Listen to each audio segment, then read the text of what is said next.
পরিবার এটা শুধু একটা শব্দ নয়, এটা একটা দায়িত্ব, একটা প্রতিশ্রুতি, আর প্রতিদিন ছোট ছোট ভালোবাসার কাজ দিয়ে গড়ে ওঠা এক কঠিন বন্ধন। আমরা অনেক সময় বলি, আমি তো ভালোবাসি আমার পরিবারকে, কিন্তু ভালোবাসা শুধু মুখের কথা নয়। ভালোবাসা মানে তুমি ক্লান্ত থাকার পরও ঘরে ফিরে হাসি মুখে কথা বলা।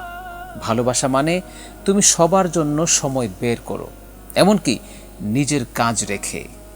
ভালোবাসা মানে তুমি চুপ করে সহ্য করো, কারণ তর্ক করে কিছুই ঠিক করা যায় না। পরিবারের সবচেয়ে বড় বিনিয়োগ হলো সময়। টাকা দিয়ে যা পারো না, সময় দিয়ে সেটা সম্ভব। এক কাপ চা একসাথে খাওয়ার সময়টা, এটা অনেক বড় প্রশান্তির উৎস। ফোন নামিয়ে দিয়ে চোখে চোখ রেখে শোনার নামই ভালোবাসা। আর হ্যাঁ, ভুল হবেই। পরিবার মানেই ভিন্ন ভিন্ন মত, কিন্তু ভুল করলে ক্ষমা করো, কারণ একদিন সেই মানুষটি হয়তো তোমার পাশে থাকবে সবচেয়ে বেশি কঠিন সময়ে।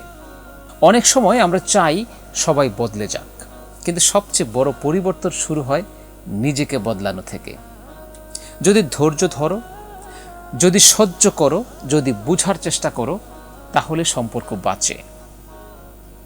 আর মনে রেখো, তোমার সন্তান তোমার কথা যত না শুনছে, তার চেয়ে বেশি দেখছে তুমি কি করো।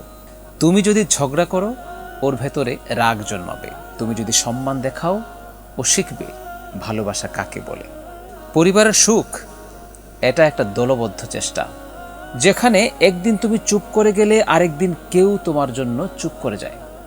যেখানে কেউ রাগ পুষে রাখে না, সবাই চায় একসাথে বাঁচতে। পরিবারকে গুরুত্ব দাও। আজ যাদের তুমি অবহেলা করছো, কাল হয়তো আর থাকবে না। তখন তোমার জীবনে শুধু সময় থাকবে আর আফসোস। আল্লাহ হাফেজ।